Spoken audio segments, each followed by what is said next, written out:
We're done with the endless stream of fight nights, and we have a solid pay-per-view. UFC 266 Volkanovski versus Ortega is this Saturday, and we're going to talk about the Monkey Knife Fight lines, and who better to talk about the lines than Chris Reilly, who actually sets these lines. If you haven't seen this video that we do, Chris Reilly sets these lines. He is the one who makes these strike counts, and we're the ones betting against him and hoping that he's miserable at his job, because that's how we do well. Unfortunately for us, he's very, very good at it, and these lines get harder every single week. And before we jump in, I'll just let everybody know, I sent Chris a text yesterday while putting this together. F you, Chris, I hate your lines. Because this week, man, you're on it this week. A lot of really tough lines. So before we really dive in, go to wewantpicks.com/MKF. Right there, you can jump in and get an instant $100 deposit match. This is the easiest thing in the world. It is a ton of fun. You come in here, you play more or less on the strike lines, and then you can double your money, triple your money, 25 times your money. So how you doing, Chris? I am doing well. You also forgot to mention you sent me a text asking me to get this out a day early. So, I'm trying to catch up. It's hard because the lines don't all come out till they just hit not too long ago, some of the prop lines, but I have a pretty good feel. And we're all right. We're good to go. So, and we're shooting on a Tuesday. See everything. We're getting you guys ready for this pay-per-view. It's a great card. I'm beholden to a lot of these numbers and stats. That's why we do normally our breakdown on Tuesdays and this on Wednesdays, but everything came out a day early. I appreciate you putting this out a day early. I was hoping that losing a day might screw you up a little bit, but it didn't. Your lines are pretty spot on. Appreciate that. Yeah, I've been looking at this card for a while, and I don't know. I'm still moving a couple of them, so we'll see. And now, I kind of set the base, like I said, and I did adjust a couple after the last night's podcast. So now it's up to the people where these lines go. So you guys tell me.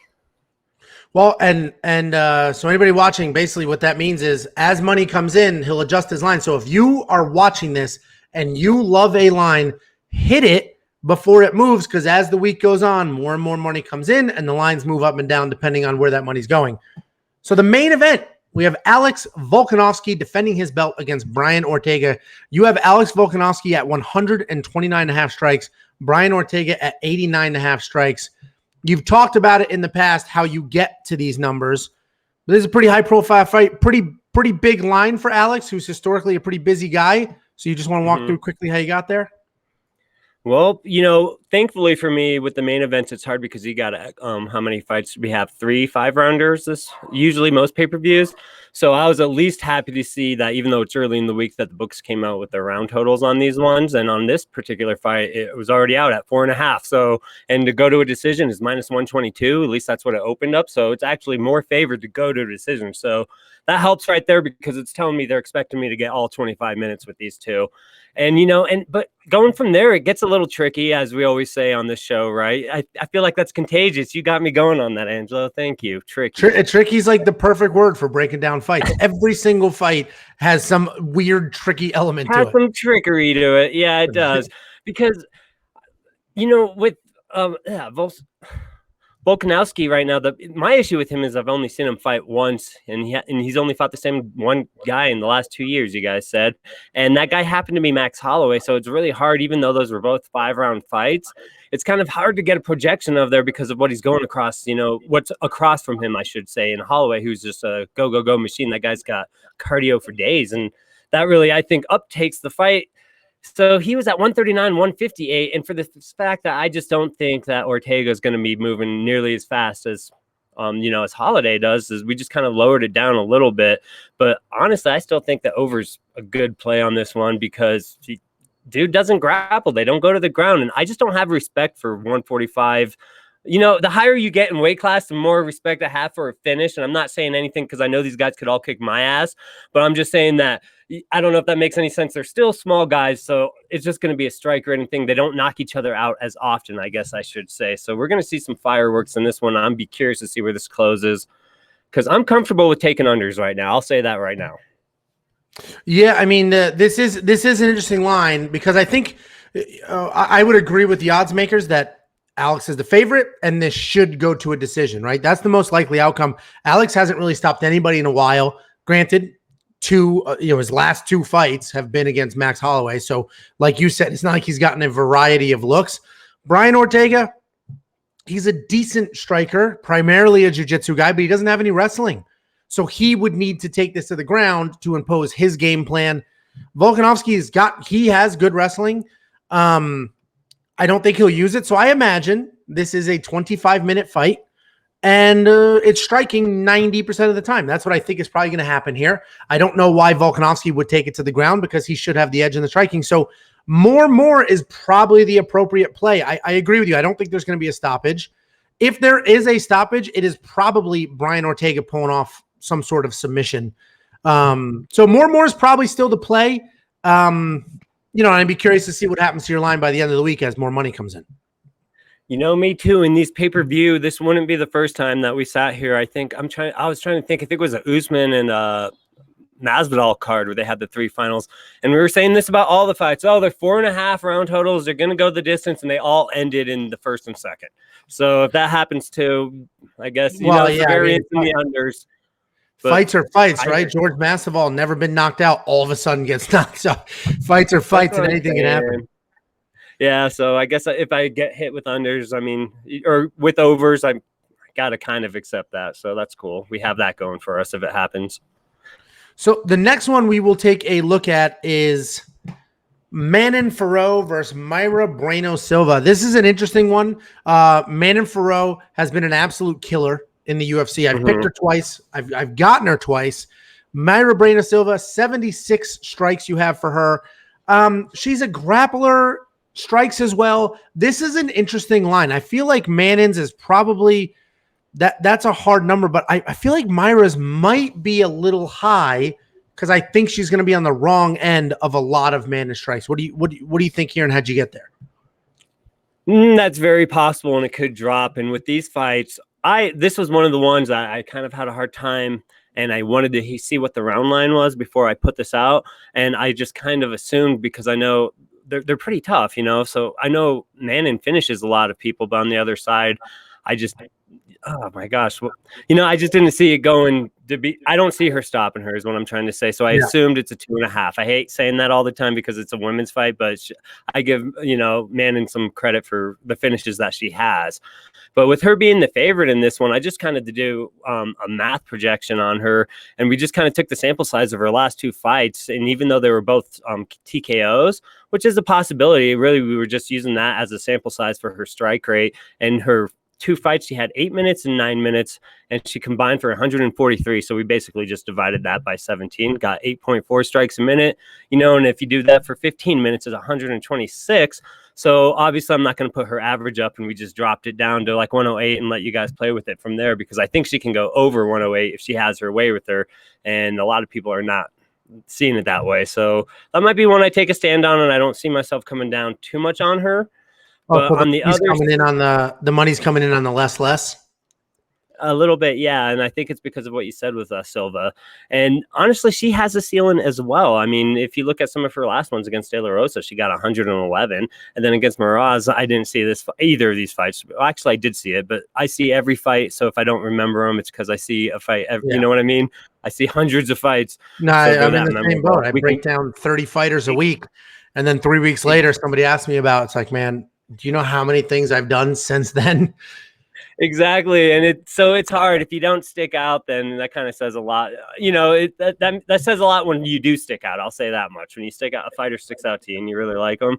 But, she has a ceiling since we're kind of rabbit holing here, and she got up to 111 and 92. So that's kind of where below that. So that's kind of where we stuck with those numbers. I mean, I'm not too confident in them, to be honest with you. And I'll be quick to move them. So we'll see what the money kind of comes in and makes me do. Yeah, it honestly should be an interesting fight. And honestly, the strikes will come down to Mayra's game plan. Because I think she's going to try to start out striking and be on the wrong end of that and probably sort of revert to her grappling. The grappling's there. She didn't really show it too much in her last fight because Montana De La Rosa is a much bigger, much better wrestler. So it will definitely be interesting to see what happens with this fight. I'm all over Manon. I know, though, a lot of people think she's going to win by stoppage because she is an absolute killer. This is a big step up. Mayra's tougher than anybody that Mannon's fought before. So, you know, it's this is an interesting line because the less makes a ton of sense if you just look at Mannon's body of work in her last couple of fights. But Myra's tough. She's got some grappling in her back pocket. She might hold on to Mannon even if she survives 3 rounds, maybe held her against the cage a little bit, maybe gets a takedown, but Mannon pops right back up. So less is probably the play. But, you know, at the 70s, I hate the 70s. Any strike line around the 70s is like a nightmare. Because they're strike lines. They're not SIG strike lines. And that's where I feel like I'm a little more confident. Even if there is grappling, they're going to be busy in those grappling exchanges. And that's what really helped us trying to handicap these because SIG strikes is just impossible. It's on the beholder of whoever's scoring it that day. But with strikes, it's everything. So that's, you know, it's still a high number. And if you see grappling, it's like they're pretty busy. So we'll see what happens. Kind of reminds me of, we had one of these fights very similar to what was the one we had last week. It wasn't Hannah Goldie. Oh, it was that Aaron Blatchowicz girl. Or whatever. Blanchfield. Yep. And how'd that turn out? Miss Grappler put up like 1,000 strikes at the end of the first. I know. I think she was just refusing to submit. It made no sense. There was opportunities. She didn't take any of them. Yeah. And that's the other variance in this sport. We can't. What they should do is not always what they do, so you never know what's going to happen in these fights. So the next one we'll take a look at here is we have Uros Medic versus Jalin Turner. Uros Medic, these are 2 pretty good strikers. Uros Medic is a very good striker. He doesn't have a ton of fights. He's from Alaska. His last go out, I was like, he's from Alaska. How good could his competition be? That record's all fluff. And then he came out and made me look like an idiot and look fantastic. So Uros Medic is now the real deal. We have 87.5 for him, 46.5 for Jalin Turner. I know you're a Medic guy, so how did you get to this line? And I guess you're not thinking that there's a stoppage. Well, I'm not accounting for a stoppage because I didn't have all these odds. Like I said, I don't like putting these out on a Monday set. You know what I mean? But it's all good. Those just came out. And, they are actually calling for this fight not to go to a decision. Or for the fight not to go to a decision, it's -185, -200, depending on the book. And, I didn't really have that information. I should have thought about it because I kind of segueing back to what I was telling you before, how I've seen hundreds of fights, and it takes something to stick out in your mind. And honestly, Medic is one of my most favorite people. I highly encourage you guys to look. I mean, he was awesome. His fight was badass. He totally stomped him. And another thing, sometimes you see these guys fight and then you see how they carry themselves in the interview and you hate them. But this guy did the exact opposite. This bro was so happy to meet Joe Rogan. Do you remember that at all, Angelo? Oh, yeah. He was like freaking out. He's like, Joe Rogan! Podcast by day, training by day, podcast by night. And he was freaking out. And I've never seen someone so happy to meet him that I was like, dude, I love this guy and he's a killer. And that's the other thing, too, is he's a killer. So that's one of the ways to stick out. At least it did for me, It's like I love the guy, and I'm probably going to be betting a lot of money on him, Angelo. I hope that's not a bad thing. What do you think about that? You like him to win this week? Yeah, I think Medic wins. I was against him last time. Mostly, I just didn't trust his record, right? I just didn't think what was the level of competition where, he's sort of on an island. It's not literally an island, but, all the way out in the middle of nowhere. There's not exactly a plethora of organizations. And on the local fight scene, organizations aren't flying you out, right? Like if you look at some of these promotions that are even on UFC Fight Pass, the local regional ones, they're not flying people out. So you're as good as the region you're in and the shows that are there in the beginning of your career. Your first 10 fights are likely regional shows, and whatever the competition is near you and however far you're willing to drive will dictate that. So I was just first go at it. I'm like, Medic lives in Alaska. How many shows could there be? How big could this talent pool be? Nobody's going to fly him to New Jersey to fight, right? Nobody's going to fly him to Florida when he's only got 3 fights. But he came out. He was composed. He looked fantastic. I think he gets this done as well. And I think he's, I think he's en route to getting himself a little bit of a name. So, the 46 is a tough line, but I think honestly less. I'm thinking Uros may get a stoppage here. And if so, then the less is probably solid, but 46 is not a lot of strikes. And at the rate that Uros goes, I'm being honest with you, his number's not that a lot either. I mean, in his first round TKO, he could put up 55 and he still had time left in that round, if I recall correctly. So the dude will throw, you know what I mean? He can throw down that 87 kind of incorporates maybe a round and a half, 2 rounds. Sure, I bet you he can get over 80 in 2 rounds if you let this guy go. He has a lot of energy, so that's kind of indicative of him not going 3 rounds, so to speak. So I'm trying to account for it going 1.5, which I kind of put this on, and that's about. They don't have a round line for it yet, but I'm gonna imagine it's gonna be one of those 1.5, maybe like Probably. minus 130, minus 140 overs. So, yeah, like I said, Medic's my guy, and I hope it works this weekend. And since we're talking about knockouts, Angelo, how about that for a segue? You can jump into your knockout kings. I am going to jump right in the knockout kings because anybody watching we're going to lose a lot of money this week. We're going to lose a lot of money. It's all good, man. We've been having some good runs, so we'll give some back. It's cool. Well, knockout kings, if you don't know, you pick any 3 fighters you want, any 3. And if one of them gets a knockout, you get 25% profit. If 2 get a knockout, you get 2.5 times your buy-in, and 3, you get 6 times your buy-in. I would never do 3. I normally only do 1, but this might be the week where I do 2. So let's take a look at 3 of the most likely people to get a knockout or TKO. You just never learn, buddy. I remember you saying this last time, and how did it result? And let's see it though. I just remember like, I never do it. Then I get risky, but let's see it. And what's funny, so this past week, I won Knockout Kings. I got 2. You won everything, man. You were on fire last week, but I was. And you know what's so funny? If you saw me look at my phone just now, someone just commented you had a tough week last week. I don't know how you could comment that when went 10-3 on picks, up units on bets. Anyway, I think Uros Medic is very live for a knockout. Roxanne is not going to get knocked out. Where is my nasty wrestler? Where are you? Here he is. No. Merab could potentially get a TKO with 1 million takedowns. And then we can go.